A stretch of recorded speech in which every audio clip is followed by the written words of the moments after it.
napag-isip-isip ko nga mga pare, magluto kaya tayo ng menudo. Ito, hilig ng misis ko. Tara! Hiniwa ko na nga dyan yung karne natin mga par. At nilagyan natin ng mga sangkap. Maraming chicken powder. Yan ang pampalit ko sa Magic. Kaya na bahala kung anong gusto yung ilagay. Pero ilagay nyo na ginisa, Magic Sarap, oyster. Yun. Kaya na bahala. So, minarinade ko muna yan para naman manuot yung lasa niya. So, tapos, habang minamarinade natin yan. So, naglagay pala ako dyan ng soy sauce. Sakto lang. Saka konting seasoning, liquid seasoning. So, pampasarap naman yun. Try mo. Lagay din ako ng lemon. Saktong lemon lang. Para may konting lang siya, twist sa panlasa natin. So, kailangan natin mekos-mekos muna yan para masama-sama natin yung mga sangkap na nilagay natin.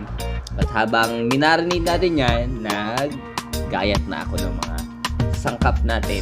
Gayat ko na sangkap natin, sibuyas, bawang, luya, hotdog, raisins, yan, patatas, carrots, bell pepper, tomato. Yan, naglagay tayo ng mga sangkap. Tingnan mo na lang. Inuna muna nga natin dyan ng atay kasi ang menudo merong atay. So, kailangan gisayin natin para mawala ang kanyang lasa. Susunod na natin dito ang carrots, saka patatas, saka bell pepper. Gisayin din natin yan para hindi ito yung maging sanhi ng pagpanis ng pagkain, lalo't matagal nyo pang ihahain sa mga okasyon. So, depende sa inyo kung gagawin nyo ito. So, natutunan ko lang naman to sa isang vlogger din na taga Bicol. Diba? Ang pangalan pala ng page niya is Mama Ru. Yan, si Mama Ru. Taga Bicol po yan. So, ang lupit niya rin magluto eh. Yan lang, isa na natin yon. Sunod na natin ang luya. Sunod na natin ang bawang. So, inuuna ko yung luya para lumabas ang kanyang aroma. Sunod ko na ang bawang. Hindi natin susunugin na medyo palabasin lang natin ang aroma niya. Saka sibuyas. Ayan. Mas maraming sibuyas, mas masarap din. So, depende sa inyo. Yun, sinunod na natin ang minarinade nating karne. So, gisay lang natin ng konting-konti lang para sumama na yung mga ingredients natin. Ayan. Tapos, lagyan natin ng tubig galing sa Bicol River, mga par. Solid yan, di ba? Takpan natin to para maging malambot siya. Hayaan natin kumulo. So ngayon, kung matigas pa, dagdagan mo lang ulit ng tubig. So tubig lang naman ang makakapalambot dyan. So kung natuyuan na siya, dagdagan mo lang. Kapag okay na, sakto na, so lagay na natin yung tomato natin. Tapos ang tomato paste natin. So pwede rin ketchup. So, bahala kayo. So, tapos, konting konting tomato paste. So, yan. Para sumama yung mga sangkap niya.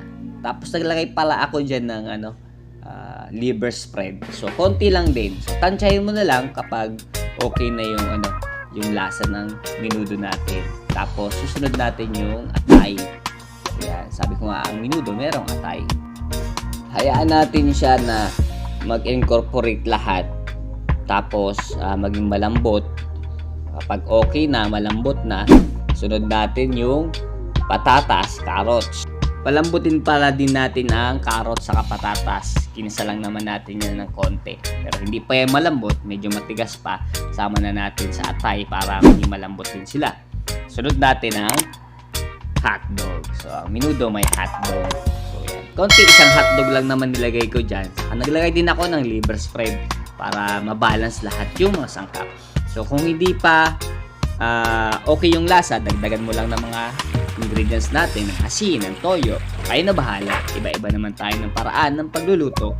So, kung ito gusto mo ng paraan ko, pwede mong gawin. Pero kung ayaw mo, okay lang din. Diba? Wala naman mawawala.